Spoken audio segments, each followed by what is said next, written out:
That's not just a gate. That's the same one Grandpa welded shut in 1979. Said no one but family would ever walk through it again, so what's this crap zip-tied to it? I hadn't even stepped out of the truck before I saw it, a bright orange violation notice dangling like a threat. Wind whipped it sideways against the rusted bars of my grandfather's gate, his gate, marking the start of something I didn't yet realize would blow up my entire life. Hey, I'm Daniel Rourke, architect by trade, land steward by inheritance, and after all this, a man who learned that keeping what's yours means learning how to play dirtier than the people who think they own the rules.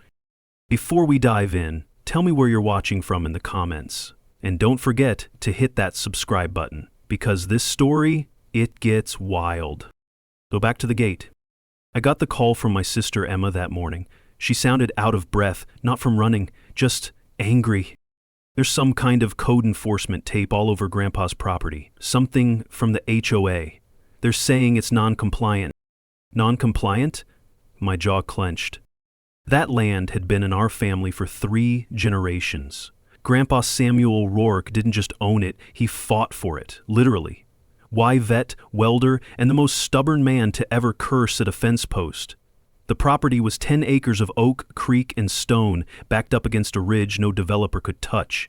And now some overpaid HOA parasite thought they could steal it because the gate was rusted and the gravel non-standard. I drove out there with the kind of clarity that only kicks in when something sacred's been threatened. Pulled up slow. Took one look at that paper flapping in the wind and felt my fists clench before I even read the words. Notice of violation. Parcel 74B, failure to maintain standard gate perimeter compliance. Notice of HOA acquisition intent. Acquisition intent? I laughed, bitter and sharp. They thought they could take this? Emma stepped beside me and just said, "It starts small, Dan. First the gate, then the back lot, then everything." And the worst part, she was right. The house itself, half stone, half pine, sat just behind the rise. Same porch swing from 1962. Same handmade bench under the pecan tree Grandpa used to call his thinking spot. I hadn't sat on that bench in years, not since the funeral. That bench mattered more than any legal document ever could. I still remember Grandpa sitting there after Grandma passed, carving initials into the wood with his old pocket knife. "They'll try to take this from you someday," he'd said, not looking up. "They'll smile when they do it, too. You remember." We don't back down.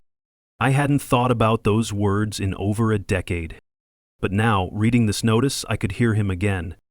And the HOA?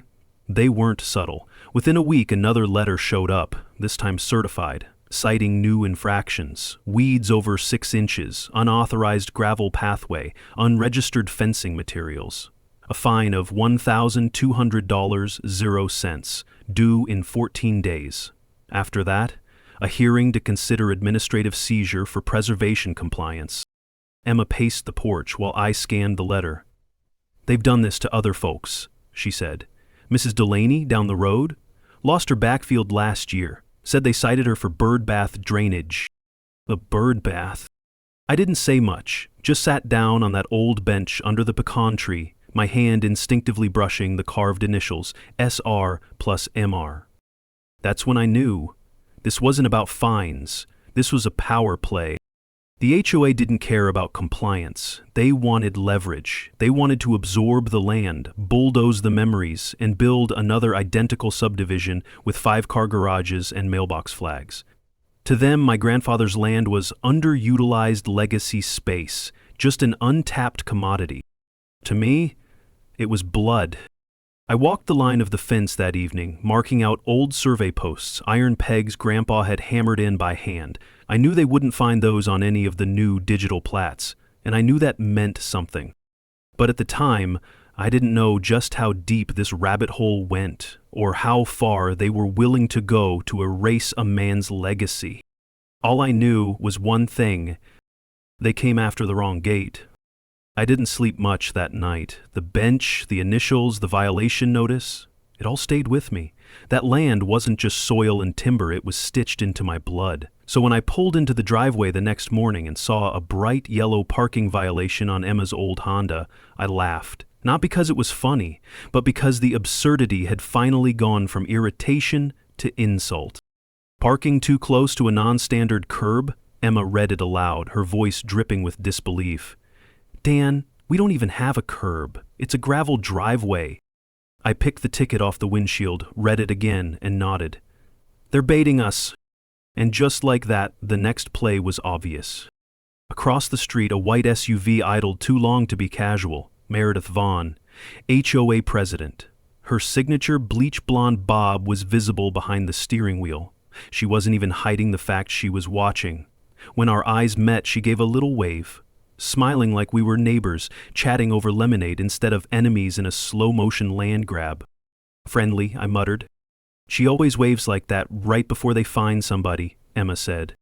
I didn't respond. Instead, I walked the property line again, this time with a small notebook and my phone camera. I logged everything. Photos of the fence line, timestamp shots of the gate, even the gravel path they suddenly had a problem with. The oak trees, untouched for decades, now had orange ribbons wrapped around them marked pending inspection. That was new. At 2:45 p.m. a truck arrived. City contractor, marked plain as day on the side. A guy in a hard hat started taking pictures, measuring things that didn't need measuring. I approached casually. You guys always inspect property without notice? He didn't look up. Just following orders, sir. HOA directive, parcel 74B. He walked off without another word. That night, I went online and pulled every document I could find about parcel 74B. Most were boring PDFs filled with zoning codes and bylaws. But one thing stood out. A recent amendment to the community boundaries, filed 3 months ago, signed by Meredith Vaughn herself. It just so happened to include my grandfather's land retroactively. Emma hovered behind me. Can they do that? Not legally, but legally doesn't matter if nobody fights it. The next day, I attended my first HOA board meeting. It was held in a soulless beige room inside the local library, about 30 chairs, 15 people, most with matching polos and smug little clipboards. Meredith stood at the front like a queen in exile, surrounded by her court. I introduced myself, Daniel Rourke, parcel 74B. Oh yes, Meredith said smoothly. We've had some concerns about that property. You know, it really doesn't align with our vision for the neighborhood. Funny. My grandfather built this neighborhood. Before the gates, before the signs, before the clipboards. That earned a few sideways glances. Well, she said, too sweet, if everyone took that stance, we'd never have consistency, and community thrives on consistency. Consistency, that's what they called control now. Tommy Vance, the HOA treasurer, sat 2 chairs down. He looked at me, then quickly looked away, hands folded, shoulders tight. Something was off. After the meeting, I caught him by the elevator. You knew my grandfather, I said. He nodded, quietly. You signed the acquisition notice. A pause. Then, I didn't have a choice. Everybody's got a choice, Tommy. His eyes flicked up to meet mine. Not when you owe people more than you can pay back. The doors opened and he stepped in, leaving me with that quiet confession hanging in the stale air. Back home, a new notice was taped to the side of my mailbox. This one was in red. Unauthorized exterior paint color, failure to conform with community aesthetics. Fine. $300, 0 cents. It wasn't even new paint, it was original siding. They were inventing reasons now, I could feel it. Emma opened a cold beer and handed it to me without a word. We sat on the porch in silence for a while, watching the last sunlight slip past the pecan tree. Grandpa once told me, I said finally, that some battles don't start with fists, they start with fences. Emma looked over.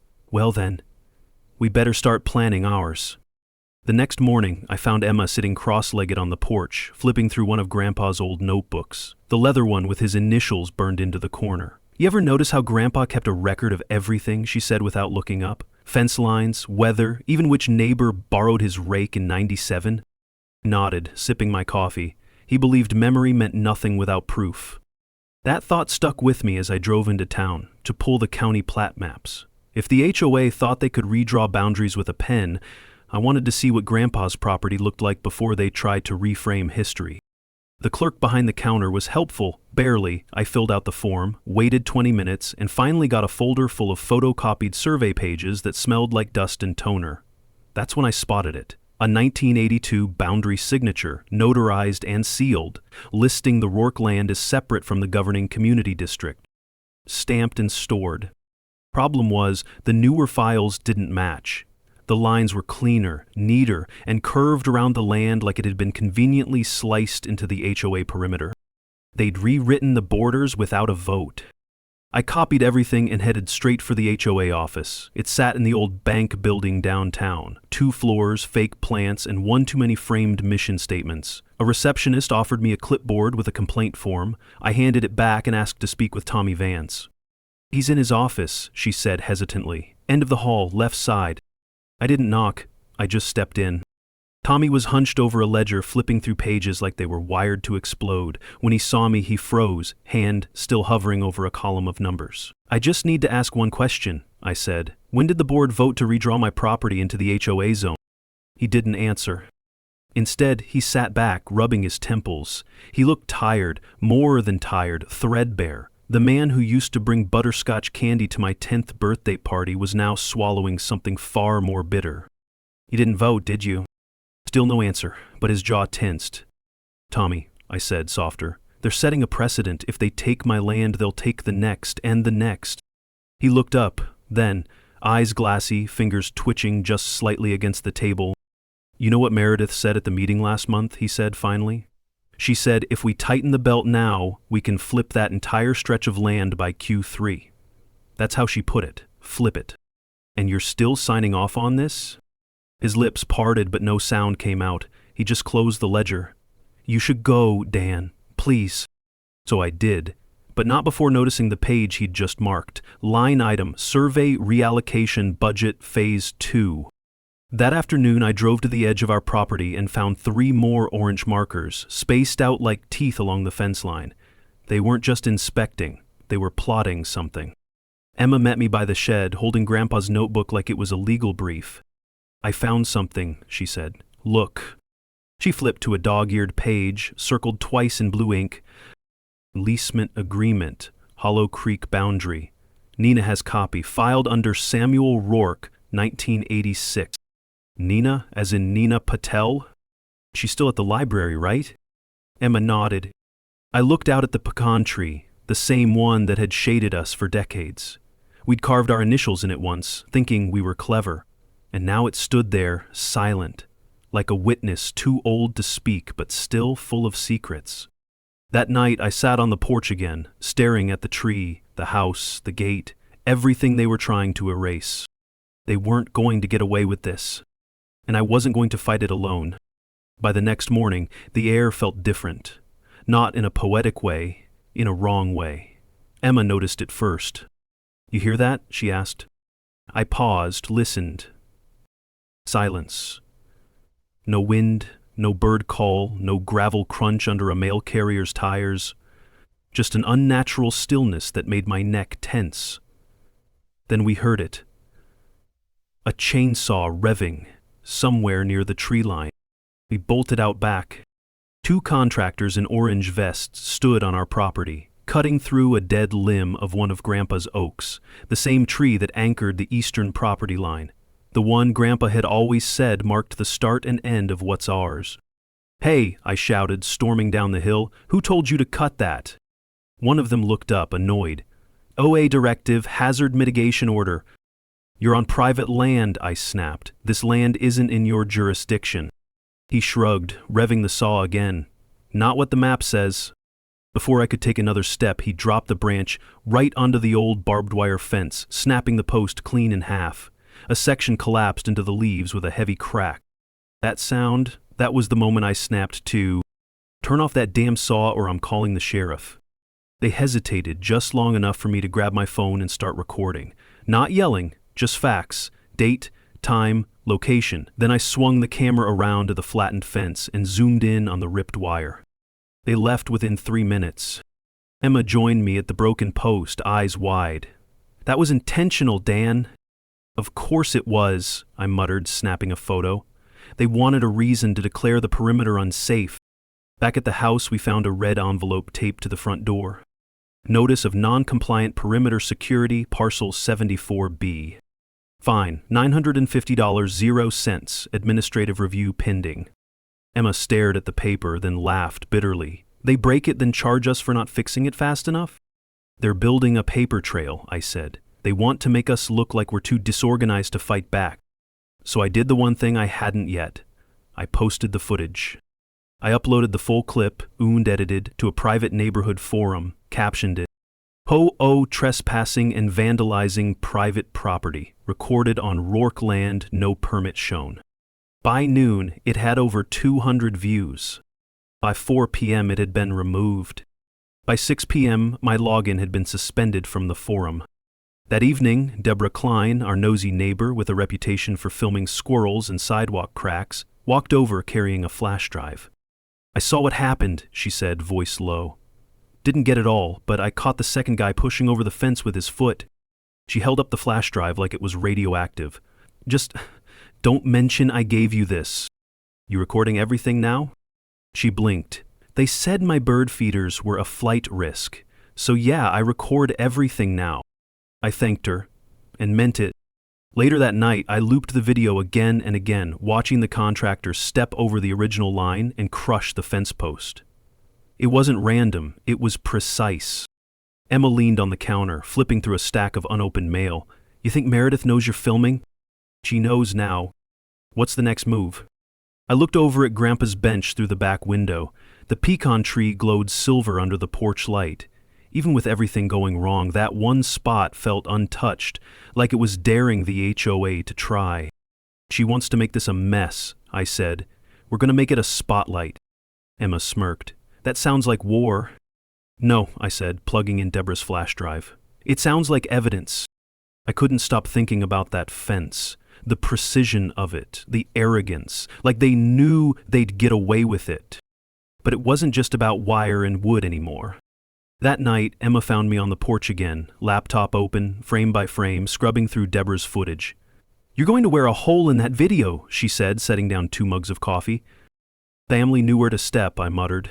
Didn't even hesitate. Then we need to stop reacting, she said. Start digging deeper. The word stuck. Digging, not metaphorically, literally. I remembered Grandpa's old storm hatch behind the workshop. Half the time it was just a spider hotel, but once, years ago, I caught him hauling blueprints and an old surveyor's tool down there during a thunderstorm. When I asked why, he just muttered, because paper's harder to corrupt than memory. I grabbed a flashlight. The hatch creaked open like it hadn't been touched in a decade, which, to be fair, it hadn't. The air hit me first, dry, metallic, thick with dust. I ducked low and stepped inside, flashlight beam cutting through cobwebs and stacked crates. It smelled like forgotten time. Most of the boxes were junk, old welding gear, rags, paint cans turned to stone, but then I found it. A thick wooden trunk shoved behind a shelf of broken rakes. It had SR carved into the lid, deep and uneven. The lock had rusted shut, but it didn't take much to snap it with a pry bar. Inside? Blueprints. Dozens. Original property layouts, handwritten easement agreements, land surveys, and most important of all, a notarized deed amendment dated 1986. It extended the Rourke land past the current creek bed by an extra 1/4 acre outside of the current HOA zone. There was even a note clipped to it in Grandpa's shaky handwriting. If they ever try to rewrite what's mine, remind them that ink fades, but signatures last forever. I didn't even realize I was holding my breath until Emma spoke behind me. You found it? I nodded, holding the paper up like a relic. This is the line they don't know about. We need someone to confirm it, she said. Make it real. We both looked at each other, then said it at the same time. The next morning, we drove into town. Nina Patel had worked at the local library since CDs were still new. When we found her, she was elbow deep in a box of city council transcripts from 1978. She raised an eyebrow as I unrolled the blueprints across her desk. Where did you get these? Grandpa's crawl space.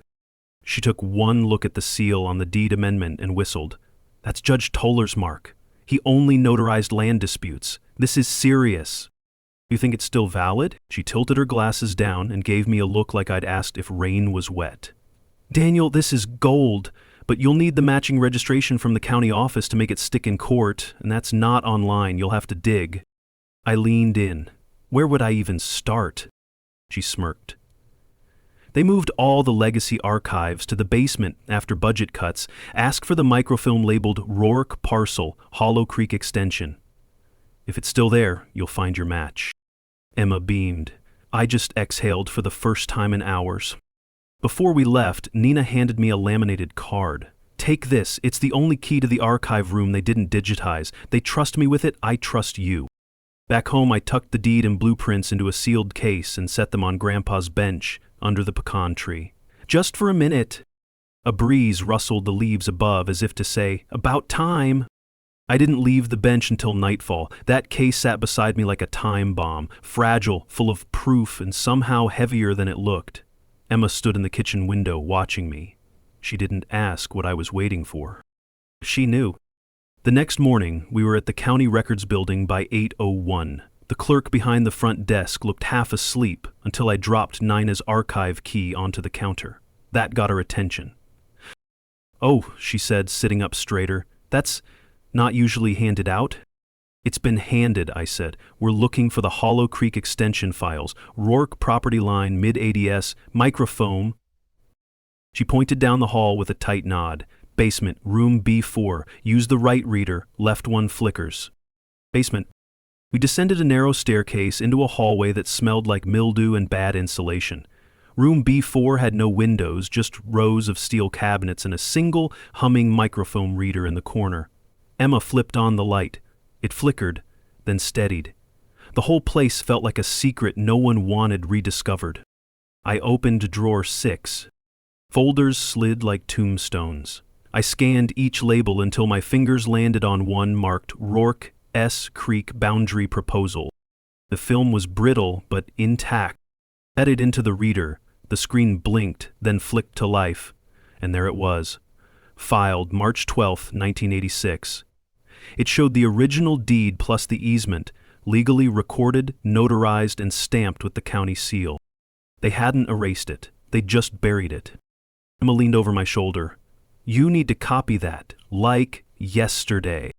I printed the scan, twice, then took photos with my phone, then emailed the digital file to myself, Nina, and our attorney friend Mitch from college, who now owed me 3 favors and a bottle of bourbon.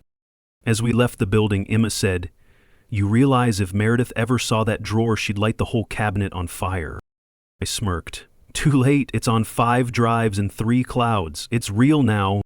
That night, we spread everything on the dining table, the original blueprints, the deed amendment, and the newly printed archive file, a map of truth laid bare across our family's old oak table. Then, something unexpected happened. Tommy showed up. He stood awkwardly on the porch like a kid coming home past curfew.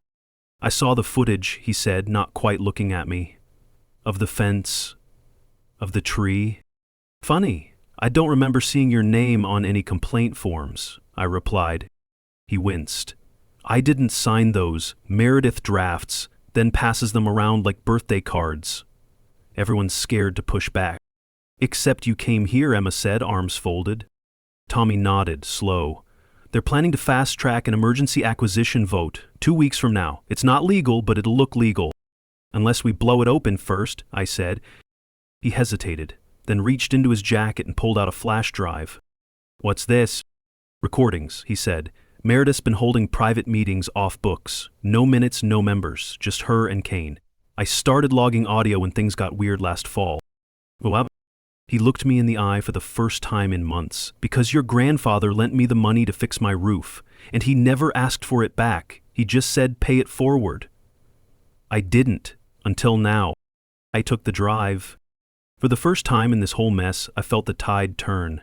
Not fast, not with a roar, but a shift, like a slow, certain current beneath the surface. We weren't just defending land anymore. We were preparing to take the whole damn board apart. The moment Tommy handed me that flash drive, I knew this was more than just a piece of evidence. It was a lifeline and a warning.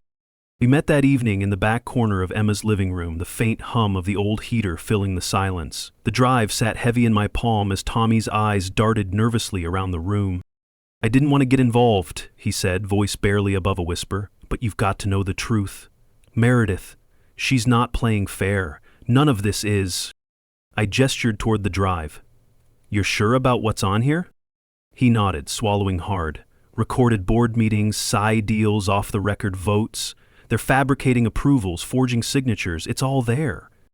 My mind raced. This was the break we needed, but the danger was real. If Meredith caught wind of this leak, things could get worse, fast. "What about the ledger?" I asked. Tommy hesitated, fingers trembling slightly. "It's hidden, in the basement of the HOA office. Nobody's seen it for years. But it's the real record. The votes, the fines, the secret meetings. Meredith keeps it locked away." Emma leaned forward, eyes sharp. "If we get that ledger, it's game over for her." Tommy rubbed his hands together. "I want to help, I really do, but Meredith's got eyes everywhere. I'm scared." I placed a steady hand on his shoulder. "You're not alone in this. We're going to expose everything, legally and publicly. But we need to be smart." The room fell quiet. Then Tommy took a deep breath and confessed something I wasn't expecting. "I've been part of this for too long. I signed papers, ignored red flags. I thought I was protecting the neighborhood, but I was just protecting her." His voice cracked. "Your grandfather trusted me. I broke that trust." I squeezed his shoulder. "Then help us fix it." The plan started to take shape. Use the recordings to confront Meredith, then retrieve the ledger to prove the falsifications. But it wouldn't be easy. Days later, Deborah Klein, our ever-watchful neighbor, agreed to keep an eye on the HOA building. Her habit of filming everything was suddenly a crucial asset. One evening, as the sun dipped below the ridge, I stood by the back door of the HOA office with Tommy and Deborah hidden nearby. I could feel the weight of history in the old bricks and cracked paint. Somewhere inside was the ledger, and with it, the truth. We waited. Then, just as twilight settled, Meredith arrived.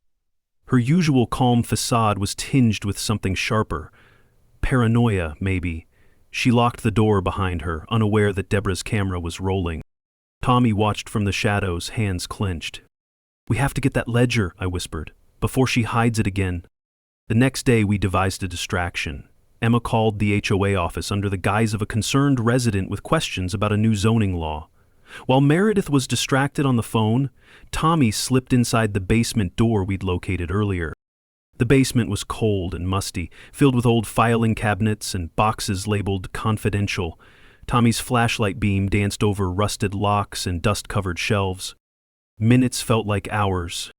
Finally, he found it, a worn ledger bound in leather, heavy with years of secrets. He flipped through pages filled with handwritten notes, votes, and signatures, some forged, some coerced. We had what we needed. Later that night, Tommy sat beside me again, exhausted but relieved. "This is the first time I've felt like I'm doing right by Grandpa." I nodded, feeling the gravity of the moment. Our fight was far from over, but now we held the cards. And we weren't backing down. We weren't just sitting on evidence anymore. We were ready to use it. The next step was simple but risky. Get Meredith to confirm her lies on record, not in a courtroom, not in a board meeting, but in casual conversation, where she felt safest and least guarded. I set the stage carefully. Deborah Klein, ever the hawk with her camera, agreed to follow Meredith discreetly. Every step, every meeting, every whispered word was fair game now. I arranged a meeting under the pretense of discussing a neighborly concern, a fake project that Meredith loved meddling in. The plan was to bait her into talking about the forged signatures and secret meetings while Deborah recorded from a distance. On the day, I arrived early at the community center, pretending to flip through neighborhood flyers. Meredith showed up, dressed impeccably in her usual blazer, a smile fixed but eyes sharp as knives. "Daniel, what a surprise," she said, voice syrupy. "Meredith," I replied smoothly, "I thought it'd be good to clear the air. Neighbors have questions, and I wanted your take." She nodded, clearly expecting an easy conversation.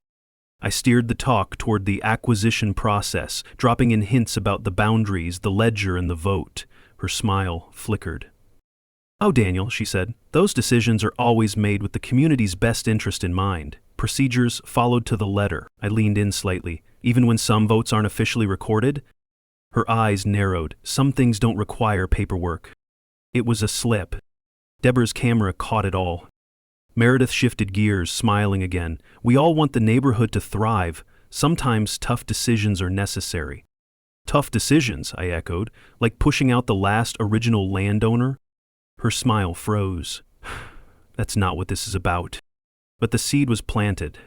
After the meeting, I met with Emma and Tommy at the cafe to review the footage. Deborah had captured more than I dared hope.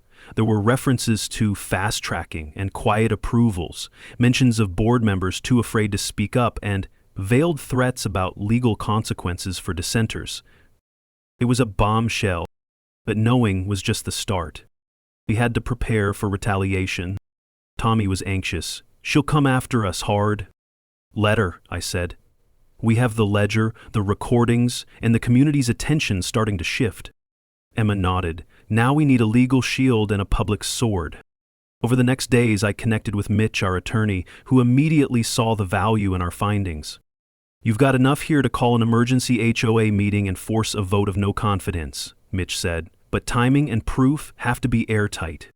He suggested gathering community members quietly, building a coalition ready to confront Meredith, and exposing her in a way the HOA couldn't silence. Meanwhile, I started drafting a formal complaint, citing the forged documents and unauthorized actions, attaching the scanned ledger and recordings as exhibits. One afternoon, Deborah caught Meredith on the HOA parking lot, furious on the phone, pacing like a caged animal. "She's rattled," Deborah whispered over the phone. I smiled. Good. That night, Emma and I sat on the porch, looking out at the pecan tree's silhouette. "We're not just fighting for land," she said. "We're fighting for respect, for truth." I reached out, brushing my fingers over the case holding the deed. "The grandpa's watching," I said softly, "and we're finally starting to make him proud." Weeks of planning and covert maneuvers brought us to a turning point, but nothing prepared Meredith or anyone else for what came next. It started on a slow Wednesday morning when I received a call from my attorney, Mitch, his voice tinged with disbelief. "Daniel, the building housing the HOA offices, it's up for auction, foreclosure." My heartbeat quickened. That old bank building, faded brick, cracked windows, the heart of Meredith's power, was suddenly vulnerable. "Are you serious?" I asked. "How'd that happen?" Mitch explained that a long-ignored tax lien had finally caught up to the HOA's corporate entity. Nobody expected anyone to bid on it. But I did.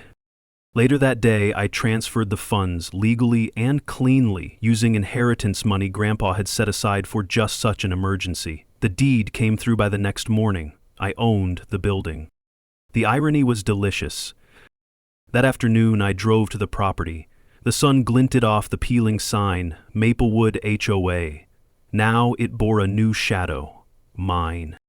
As I walked through the lobby, the faint smell of stale coffee and power suits lingered in the air. Meredith's office door was shut tight, but word spread fast. By evening, she stormed in, blazer sharp, eyes sharper. Her mouth twisted into a forced smile when I greeted her. "Well, Daniel," she spat, "congratulations on your little real estate investment." "It's more than an investment," I said. "It's the key to a fair neighborhood." She laughed, a brittle sound. "You think owning this changes anything?" I smiled back calmly. "No, Meredith, I think it changes everything." That week, Meredith's usual commands came with a new hesitation. Now she had to clear repairs, board meetings, and even her own office budget with me. Every letter, every fine, every threat came stamped with my approval. Tommy Vance caught me one morning in the parking lot. His eyes were bright, the weight finally lifting. "She's furious," he said, "but for once, the power's not just hers." I nodded. "And the neighbors? They're waking up." That evening, Emma and I sat beneath the pecan tree, now a symbol of our fight. "This bench has seen decades of storms," I said, tapping the wood, "but it's still standing like us." Emma smiled. "And now, no one can bulldoze it." In the coming days, community meetings shifted from whispers to roars. With me controlling the office, we could finally organize, expose, and push back against abuses. Meredith tried to rally the old guard, but the momentum was against her. Our victory wasn't just in owning a building, it was in reclaiming respect, legacy, and truth. And as I locked the door to the HOA office that evening, I glanced at the bench one last time. The fight wasn't over, but we'd won the ground beneath our feet. Just when I thought owning the HOA office had tilted the balance, Meredith threw her first real punch back. It came in the form of a thick envelope stamped urgent and unmissable, slipped under my door one gray morning. Inside, a restraining order petition filed by Robert Kane, the HOA's aggressive legal counsel and Meredith's fiercest ally. The claim? That I was harassing board members and obstructing official HOA operations, demanding immediate cessation of all actions on their behalf. I read it twice. Then I laughed, the sound hollow but fierce. Meredith had finally realized I wasn't just a landlord with a chip on his shoulder, I was a threat. I met Emma in the kitchen, waving the papers. "They want me off the property." She smirked. "Can't blame them, you've flipped their world upside down." But Robert Kane wasn't just a paper pusher. He was relentless, filing motion after motion, attempting to muddy the waters and intimidate anyone on our side. That's when Nina Patel called. "I found something troubling," she said, voice low over the phone. "Kane has a history, multiple complaints for falsifying documents, including notarizations on HOA filings." Rushing to his, "I'm pulling archives. It's risky, but it might give you leverage." Days turned into a blur of meetings with Mitch, strategizing ways to expose Kane's fraud without tipping off Meredith. We knew that the more aggressive they got, the more desperate. Meanwhile, Tommy handed me a new piece of the puzzle, the secret vote ledger from the HOA basement. The pages were stained, crinkled, but undeniable. Recordings of votes with forged signatures and phantom attendees. "I can't believe she thought this would hold up," Tommy said, shaking his head. "The old guard's loyalty blinded them." Armed with the ledger, the recordings, and Nina's research, we prepared our counterstrike, a formal complaint filing against Meredith and Kane for fraud, forgery, and abuse of power. The next HOA board meeting. Now, under my watch. I watched Meredith enter with her usual fury cloaked thinly beneath forced civility. She tried to maintain control, but her eyes flicked nervously toward the display screen, where Mitch prepared to present our evidence. The room shifted. What was once her kingdom felt smaller, vulnerable. When Mitch laid out the ledger, the recordings, and the notarization discrepancies, gasps echoed. Meredith's smirk faltered. "You're making wild accusations," she snapped. "This is character assassination." "Or it's called accountability," Mitch replied evenly. "Your actions threaten the very foundation of this community." I caught Meredith's gaze as the board voted to suspend her pending further investigation. The weight of her fall was palpable. Outside, neighbors gathered, whispering, nodding. The tide had truly turned. Later, Emma and I returned to the bench beneath the pecan tree. The fight was far from over, but the respect and truth we'd reclaimed were undeniable. I pressed my hand to the worn wood. This is just the beginning. The day of reckoning had arrived, and the community center buzzed with an energy I hadn't felt since the first eviction notice. Chairs were filled with familiar faces. Neighbors who once whispered doubts now wore determination in their eyes. Meredith entered with the usual defiant stride, but this time it lacked its usual swagger. The weight of weeks of mounting evidence sat heavy on her shoulders. I watched as her gaze flicked toward the podium where Mitch, our attorney, prepared to lay bare the truth. When the meeting started, Meredith wasted no time launching into a familiar tirade. "These baseless accusations," she spat, "are nothing but an attack on the HOA's authority. We've done what's best for this neighborhood." But the room was restless. People exchanged looks. The confidence in Meredith's voice now met with skepticism. Mitch took the floor, his calm demeanor a stark contrast to Meredith's fury. "The evidence presented shows a clear pattern of fraud, forged signatures, secret meetings, and falsified documents, all orchestrated to seize land unlawfully." He gestured toward the large screen behind him, which displayed images of the ledger, recordings, and notarized deeds. The silence that followed was palpable. Meredith's lips twitched, but words failed her. Then Tommy stood up, his usual nervousness replaced by steady resolve. "I've been part of this board," he said quietly. "And I've seen things I never wanted to admit, but no one should be above the law, not even Meredith." His voice cracked as he continued. I'm resigning from the board, effective immediately. This isn't the neighborhood I wanted to protect. The crowd murmured approval. Then Deborah Klein's video played. Footage of Meredith discussing the fast-tracked votes, her disdain for dissenters, and the pressure she placed on neighbors to comply. People gasped, some shook their heads in disbelief. Meredith rose, voice trembling. This is slander, a witch hunt. But the damage was done. The board voted unanimously to suspend Meredith and launch a full investigation. Kane slunk out mid-meeting, leaving the room feeling emptier. As the meeting adjourned, neighbors approached me, offering thanks, sharing stories of their own battles. Emma squeezed my arm, whispering, "You did it." Later, sitting on the porch beneath the pecan tree, I traced the initials carved decades ago. The bench had witnessed generations of struggle, but today it felt triumphant. We fought with facts, with patience, and with heart, I told Emma. This victory isn't just mine, it's ours. She smiled, eyes shining. And it's just the beginning. The neighborhood felt different now, lighter, like a storm finally passed, leaving behind clearer skies and fresh air. The pecan tree outside my porch stood tall, its leaves whispering secrets only the oldest trees know. I ran my fingers over the worn bench, its initials still sharp, still a symbol of everything my grandfather fought for. Meredith's resignation letter arrived on a crisp morning. The words were cold and clipped, but beneath them I sensed the quiet acknowledgement of defeat. She wasn't just stepping down, she was slipping away from a kingdom that had crumpled beneath her feet. Weeks later, the HOA's monthly board meeting was unlike any before. It wasn't Meredith's courtroom anymore. The room buzzed with a new energy, neighbors sharing ideas, voices no longer silenced by fear. The atmosphere was raw, hopeful, and real. As the owner of the HOA building, I watched from the front row as the new board convened. For the first time, they asked for community input. They listened. The irony wasn't lost on me. The people who once tried to seize my grandfather's land were now quite literally working for me. Meredith passed by the office one afternoon, her gaze fixed on the ground. Our eyes met for a brief moment. She nodded curtly, a forced politeness that masked deeper defeat. I smiled back, calmly. We're rebuilding, I said softly. She said nothing. That evening, Emma joined me on the porch. We sat in silence, the glow of the porch light casting long shadows over the bench. I never thought it would come to this, she said. Neither did I replied. But justice isn't about how loud you scream, it's about how steady you stand. The fight had been long, winding, and exhausting, but as I looked out at the land, our land, I felt peace. Not because the battle was over, but because the truth was finally in the light. Grandpa's legacy wasn't just a line on a map or a piece of paper. It was in every stubborn tree, every carved initial, every quiet moment on this porch. And that, no one could take away.